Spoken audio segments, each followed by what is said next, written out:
तो प्रधानमंत्री को आपने सुना और इस वक्त हमारे साथ कुछ खास मेहमान जुड़ रहे हैं। पहले उनका परिचय मैं करवा दूं। हमारे साथ शाहनवाज हुसैन साहब हैं, उसके अलावा आलोक शर्मा साहब हमारे साथ कांग्रेस से जुड़ रहे हैं, दिलीप चेरियन साहब हमारे साथ हैं और अशोक झा साहब जुड़ रहे हैं जो कि पूर्व वित्त सचिव हैं। आप सभी का बहुत बहुत स्वागत है सर। शाहनवाज भाई, सबसे पहले आप ही के पास जाना चाहूंगा।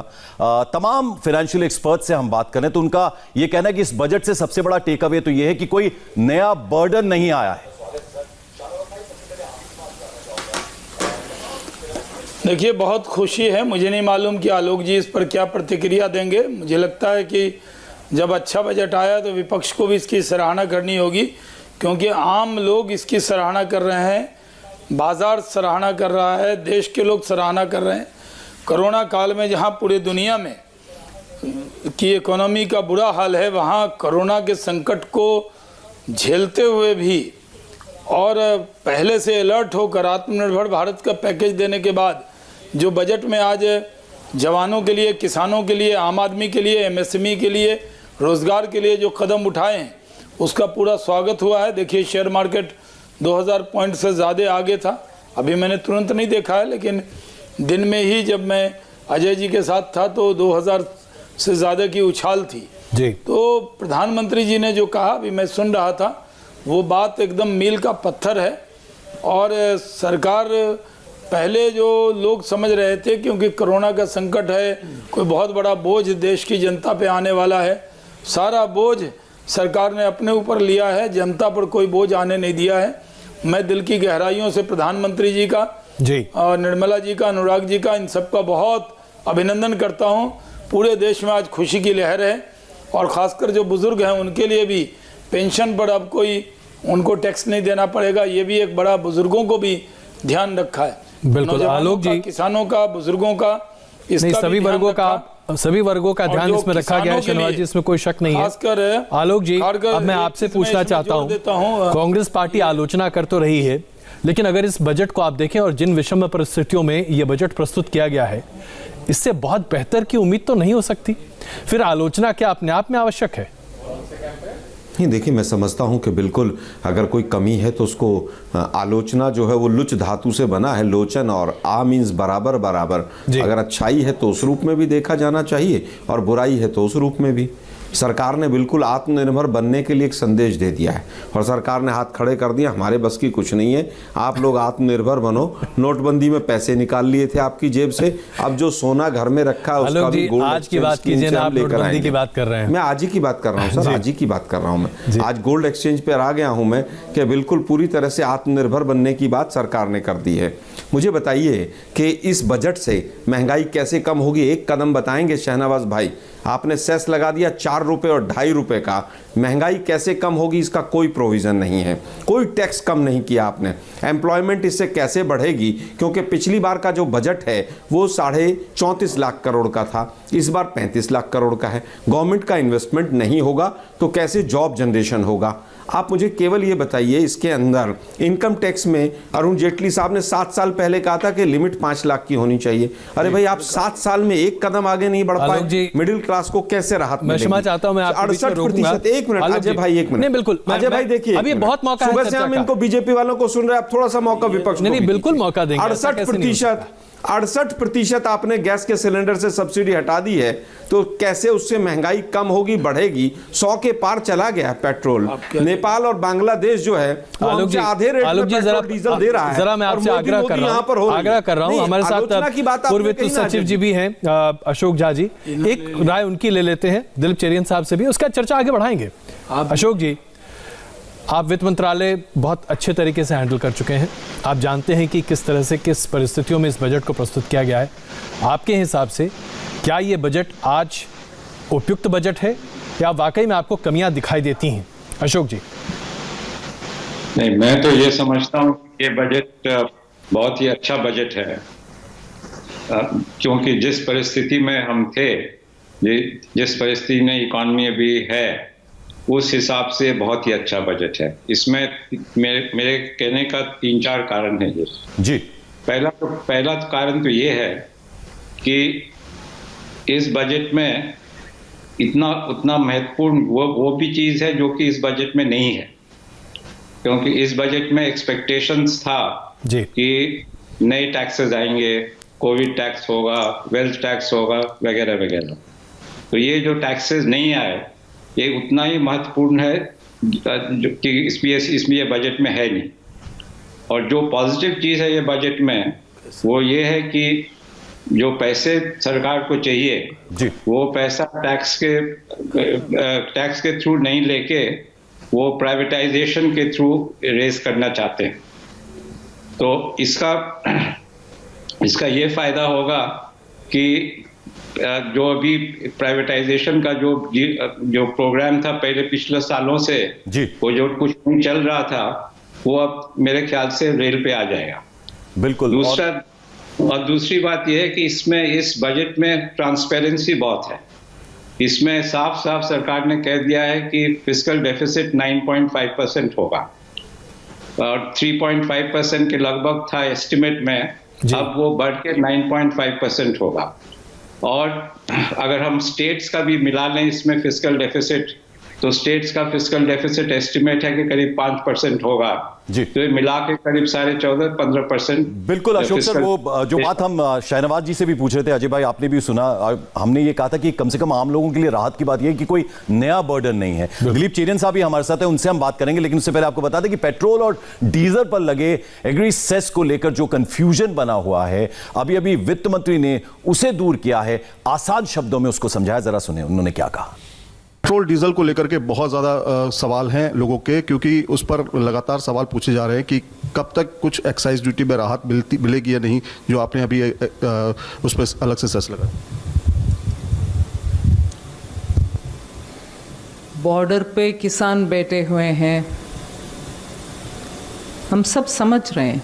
अगर किसी किसान के मन में प्रश्न है तो एग्रीकल्चर मिनिस्टर उनके साथ बैठ करके बात करने में कभी भी संकोच नहीं किया। कितने भी राउंड क्यों ना हो, बैठते हैं और बार बार ये भी बोलते हैं कि ये तीनों कानून से आप क्लॉज बाय क्लॉज खंडवार चर्चा करिए, हम करने के लिए तैयार हैं। इसीलिए मैं मानती हूँ अभी भी कि चर्चा ही रास्ता है। चर्चा करने के लिए सरकार ओपन है। और कल परसों पार्लियामेंट के शुरुआत से पहले प्रधानमंत्री जी वो जो ऑफर है उसको टेबल पर अभी भी है करके माना। इसीलिए मैं मानती हूँ किसान जिनको भी मन में कुछ प्रश्न है, संकोच है और डाउट्स है, वो ज़रूर बात करने के लिए आगे आए, सरकार से बात करें। वो एक विषय है। दूसरा, ये एग्रीकल्चरल इंफ्रास्ट्रक्चर डेवलपमेंट सेस का मैटर है। ये मैंने मेरे एग्रीकल्चरल सेक्शन जब मैं पढ़ रही थी उसमें स्पष्ट बोले कि एग्रीकल्चरल इंफ्रास्ट्रक्चर के लिए हम खर्च करेंगे और बहुत सारे इंफ्रास्ट्रक्चर के लिए वैरायटी हमने स्कीम्स बोले हैं। अब तक जो सिर्फ पोटैटो टोमेटो के लिए स्कीम है उसको अभी 23 पेरिशेबल क्रॉप्स के लिए ले आ रहे हैं। ऐसे ही नाबार्ड के द्वारा जहां ऑलरेडी 5,000 करोड़ का अमाउंट उनको दिया गया, उसको डबल कर रहे हैं। एग्रीकल्चरल इंफ्रास्ट्रक्चर बहुत सारे आयाम मतलब फेसेस में करते हैं, बहुत सारे रूपरेखा में आता है। मैं ये भी बोली हूँ कि एपीएमसी का इंफ्रास्ट्रक्चर का भी हम फंड करेंगे। सो एग्रीकल्चरल इंफ्रास्ट्रक्चर फंड का रास्ता बहुत सारे हैं, उन सब के लिए ही ये फंड है। तो एग्रीकल्चरल फंड किस लिए बनाया जा रहा है, उसका दरअसल औचित्य क्या है, वित्त मंत्री ने इसे स्पष्ट किया। चेरियन साहब इस वक्त हमारे दिलीप चेरियन जी हमारे साथ हैं। दिलीप चेरियन जी, इस बजट से ग्रोथ को कितना इम्पेटस मिलेगा, कितनी बढ़ोतरी होगी विकास में हमारे? ग्रोथ को इम्पेटस होगा, दो कारण है। एक तो जैसे शाहनवाज जी ने भी कहा और अशोक जी ने भी कहा, और मेरे ख्याल में सारे को अब पता चल गया कि जो डेंजर था बजट में वो डेंजर अवर्ट हो गया। वो डेंजर क्या था कि सारे जो टैक्स पेयर्स है उन पे बर्डन बढ़ाएंगे। तो ग्रोथ कहां से आता है? ग्रोथ वहीं से आता है जो कंज्यूमर्स है, जो टैक्स पेयर्स है।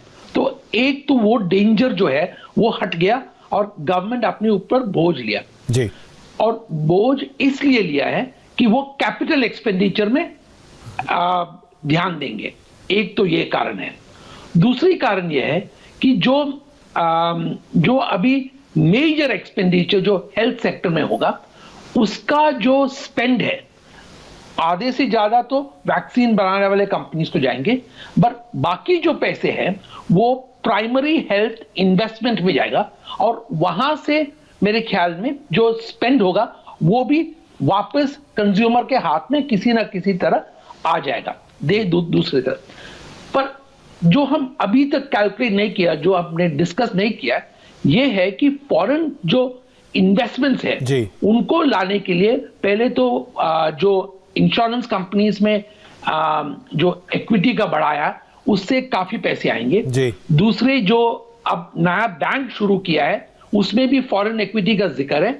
और तीसरी चीज यह है कि कई ब्राउनफील्ड प्रोजेक्ट्स, ट्रांसपोर्ट, रेलवे, इन सब के जो बजट में मेंशन है वो है कि फॉरेन इन्वेस्टमेंट वहां पे भी आएगा। पास आते शहनवाज भाई, आपसे हम जानना चाहेंगे, जब बजट पेश कर रही थी वित्त मंत्री तो उन्होंने एक बात बड़े जोर के साथ शब्दों में की, उन्होंने कहा कि सबका घर हमारे लिए प्रायोरिटी है। तो आप समझते हैं कि अब ये जो बजट आ गया है तो उसमें सबका ख्याल रखा गया उस तरीके से? नहीं, ये सही है कि हमने तो पहले ही कह रखा है कि जो गरीब लोग हैं उनको हम बेघर नहीं रहने देंगे, लेकिन जो मध्यम वर्गीय लोग भी हैं उनको घर खरीदने में दिक्कत न हो इसका भी ध्यान रखा गया है। और देखिए, सरकार ने कोई ऐसा पहलू नहीं है जिसको छुआ नहीं है। अब हो सकता है कि जो एक फियर पैदा किया गया था पिछले कई दिनों से, हम लोगों से भी लोग पूछते थे कहीं आते जाते कि साहब कोरोना की वजह से सरकार कहीं कोई बोझ तो नहीं बढ़ाने वाली, जो दिलीप चरियन जी ने कहा। तो ये संदेश चला गया है, जैसे झा जी ने भी कहा कि वो लोगों के बीच में जो ख्याल था, उम्मीदें थी कि थोड़ा सख्त बजट आएगा, जबकि ऐसा नहीं आया है। अगर आप सेस को लें, क्योंकि एग्रीकल्चर क्षेत्र में किसानों के लिए हमारी ये जिद है कि हम उनको उनकी आमदनी को दुगुना करेंगे, तो उसके लिए जो मदद करनी है उसके लिए हमने किसानों के लिए सेस का जरूर जिक्र किया। तो इसी पर जरा आलोक जी की भी हम राय ले लेते हैं। आलोक जी, जिस तरह से वित्त मंत्री जी ने अभी बताया, तो किसानों के तो पक्ष में एग्रीकल्चरल इंफ्रास्ट्रक्चर के लिए पैसे खर्च करना लाजमी है। जब आपकी सरकार यूपीए की थी उस वक्त भी कोल्ड चेन और उसके साथ साथ तमाम एग्रीकल्चरल इंफ्रा की बात कही जाती थी, लेकिन आज एक सेस बनाकर इसके लिए एक पैसे का इंतजाम अलग से किया जा रहा है। इसमें क्या दुविधा है? और वित्त मंत्री जी ने स्पष्ट किया कि पेट्रोल और डीजल की कीमतें नहीं बढ़ेंगी। नहीं, देखिए, बिल्कुल पेट्रोल डीजल की कीमतें नहीं बढ़ेंगी। 100 के पास तो पहले ही बैठे हुए हैं। अब आप स्पष्टीकरण किस बात का दे रही हैं वित्त मंत्री महोदया? आपसे पूछा गया था कि आपने 2.25 लाख करोड़ रुपया जो आरबीआई से लिया उसका क्या करेंगे, तो आपको पता नहीं था। One of the secretaries must reply for that. आपको याद होगा शायद। आज बात आती है, सबसे पहले एग्रीकल्चर से शुरू करते हैं अजय भाई। 6% बजट घट गया आज एग्रीकल्चर का। अभी बड़ी बड़ी बातें हो रही हैं, डबल कर देंगे और ट्रिपल कर देंगे। 6% बजट घटा दिया, 6% एग्रीकल्चर का। पीएम किसान निधि का जो फंड है वो 13% कम कर दिया गया आज के बजट में। शहनवाज मेरे बड़े भाई हैं, शायद पढ़ा नहीं इन्होंने। और ये जो 9.5% आया है फिजिकल डेफिसिट, ये एस्टिमेटेड है। अगर जब रिवाइज्ड एस्टिमेट्स आएंगे तो 15% से ऊपर जाएगा। 15% जब फिजिकल डेफिसिट आएगा तो आप सोचिए कहां जाएंगे हम। 9.5% से 15% तो बहुत बड़ा जंप है ना साहब। सर जंप होगा सर, 15 से ज्यादा जाएगा ये। मेरी बात को याद रखिएगा अजय भाई। ये रिवाइज्ड एस्टिमेट्स जिस दिन आएंगे 15 से ऊपर जाएगा। कारण क्या है कि अभी तक का जो टैक्स कलेक्शन है वो 16 लाख करोड़ का जो टारगेट था 9 लाख करोड़ केवल आया है। तो कितना गैप अभी है एक महीने में? हम तो ऐसी बात कर रहे हैं जिससे कि हम आइसोलेशन में हैं। पूरी दुनिया की अर्थव्यवस्था चरमरा चुकी है बीते साल में। पूरी दुनिया की अर्थव्यवस्था, नहीं आलोक जी जरा थोड़ा सा रैशनल तो होइए ना। पूरी दुनिया की अर्थव्यवस्था चरमरा चुकी है, कोई ऐसा देश नहीं है जो इंपैक्टेड नहीं है। हम उम्मीद करते हैं कि भारत में कुछ असर ही नहीं होगा। मैं ये नहीं कह रहा कि इन्फेक्टेड नहीं है, सब लोगों पर प्रभाव पड़ा है, लेकिन हमारे यहाँ जब कोरोना नहीं आया था। को जारी रखेंगे आलोक भाई। आते हैं आपके पास, एक छोटा सा ब्रेक लेना हमारी मजबूरी है, फौरन लौटते बजट पर यह चर्चा हमारी जारी रहेगी एक छोटे से ब्रेक के बाद भी।